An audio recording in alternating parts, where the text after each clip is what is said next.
बिस्मिल्लाहिर्रहमानिर्रहीम। व्यूअर्स, अस्सलाम वालेकुम।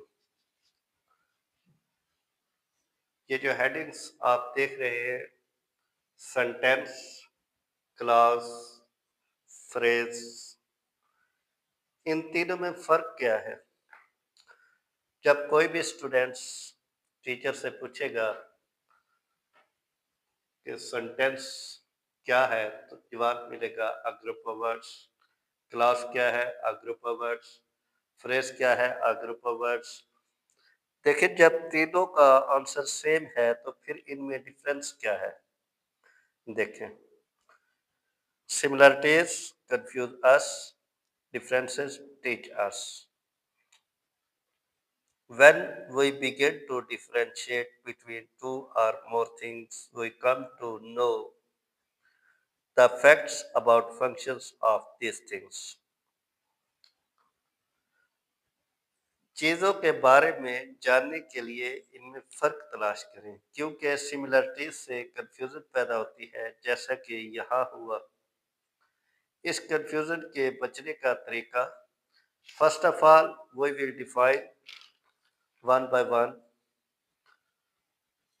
देखिए, सेंटेंस की जो कंप्लीट डेफिनेशन है, that is a group of words which must have complete meaning and sense. यानी कि यहाँ शर्त है कि मायने का मुकम्मल होना जरूरी है, लाजमी है। Sentence has two main functions, subject plus verb. Sentence के दो मेन फंक्शन है, सब्जेक्ट और वर्ब। अगर सब्जेक्ट है, वर्ब नहीं है, तो फिर भी सेंटेंस नहीं बन सकता। अगर वर्ब है, सब्जेक्ट नहीं है, तो भी फिक्रा नहीं बन सकता। These are essential functions.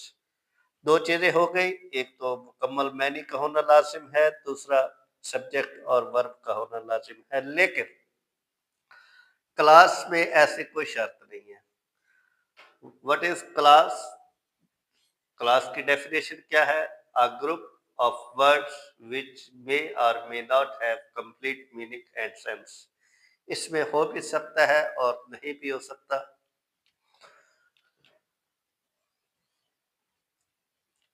Clause में कंप्लीट मीनिंग और सेंस का होना लाजिम नहीं है, हो भी सकता है और जी, लेकिन एक शर्त है कि क्लॉज में वर्ब का होना जरूरी है।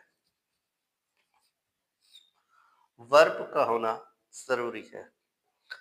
अगर वर्ब नहीं तो क्लॉज नहीं। जी, थर्ड, फ्रेज क्या है? A group of word which acts as one unit functions of sentence. यानी सारे अल्फाज जो इस ग्रुप में हों, एक फंक्शन बना रहे हों। फंक्शन क्या है? सेंटेंस में सब्जेक्ट एक फंक्शन है, ऑब्जेक्ट एक फंक्शन है, वर्ब एक फंक्शन है, एडजेक्टिव एक फंक्शन है, एडवर्ब एक फंक्शन है। तो डेफिनेशन का पता हमें चल गया। अब हम डिफरेंशिएट करेंगे सेंटेंस और क्लास में। देखते हैं कि इनमें फर्क क्या है। सेंटेंस और क्लास में फर्क क्या है? यहां मैं एक फिक्र लिखता हूं, he is reading a book.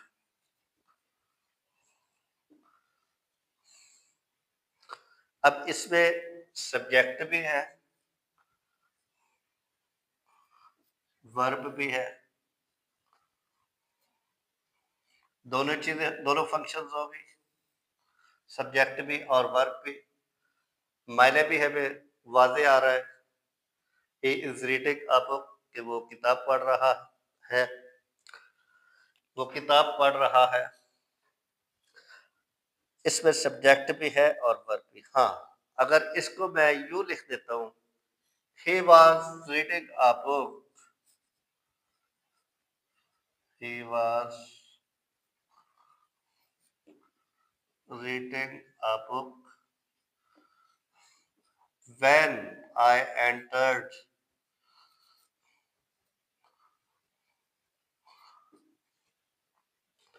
तो ये एक फिक्र है या दो फिक्रे हैं? ये एक फिक्र है, क्योंकि फुल स्टॉप एंड पे लगा हुआ है। दो two parts of one sentence, एक फिक्रे के दो हिस्से हैं। देखिए, अगर इसको हम छुपा लेते हैं, इट इज अ सेंटेंस, क्योंकि हमें बात भी वाज़ेह समझ आ रही है, मीनिंग भी मुकम्मल दे रहा है, और इसे क्लास भी कहेंगे क्योंकि group words, group of words. अब और ये भी एक ग्रुप ऑफ वर्ड्स है, बट मे नॉट हैव वाली बात आ गई कि यहाँ पे मुकम्मल समझ नहीं आ रही। अगर हम इसको छुपा देते हैं तो ये मुकम्मल मायने नहीं दे रहा। तो यहाँ पे तो हमारी ये जो है, it will be called principal clause. Principal clause and this subordinate clause.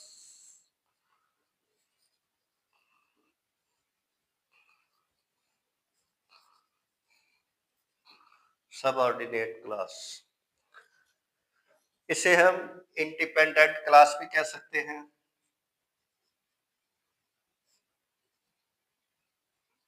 Independent class, क्योंकि ये अपना मतलब वाजे कर रही है। एंड और ये जो हिस्सा है ग्रुप ऑफ वर्ड्स का, ये जो क्लास है, ये इसके मतहत है। एंड और ये डिपेंडेंट क्लॉज है।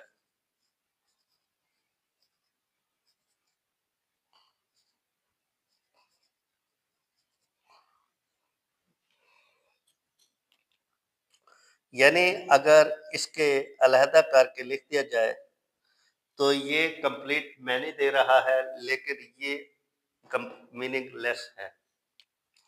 अब डेफिनेशन देखें, सेंटेंस मुकम्मल मीनिंग दे रहा है, उसमें सब्जेक्ट भी है, वर्ब भी है, जबकि क्लॉज मुकम्मल मतलब नहीं दे रहा, यानी मीनिंगलेस है। दोनों ग्रुप ऑफ वर्ड्स हैं, लेकिन मे हैव और may not have complete meaning and sense. Okay, अब हम चलते हैं फ्रेज की तरफ। कि फ्रेज को हमने बताया है कि वन यूनिट फंक्शन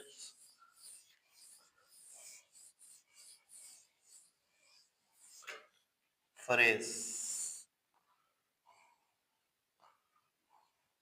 है, तो ये भी group of words, but one unit function कैसे है ये? मैं एक फिक्रा लिख रहा हूं कि he eats food, he eats food. अब इसमें सब्जेक्ट भी है जो कि अकेला लफ्ज है, वर्ब भी है, अकेला लफ्ज है, ऑब्जेक्ट भी है जो कि अकेला है। ठीक, एक एक लफ्ज है। लेकिन अगर मैं फिक्रा लिखता हूं कि he and I will go to school by bus, तो यहाँ पे वन यूनिट फंक्शन कैसे अप्लाई होगा ग्रुप ऑफ वर्ड्स के में?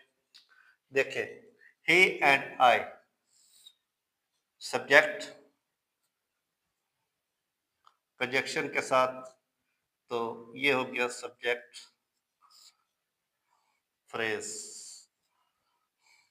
है। तो ग्रुप ऑफ वर्ड्स ये एक ग्रुप ऑफ वर्ड्स ये है, विल गो वर्ब।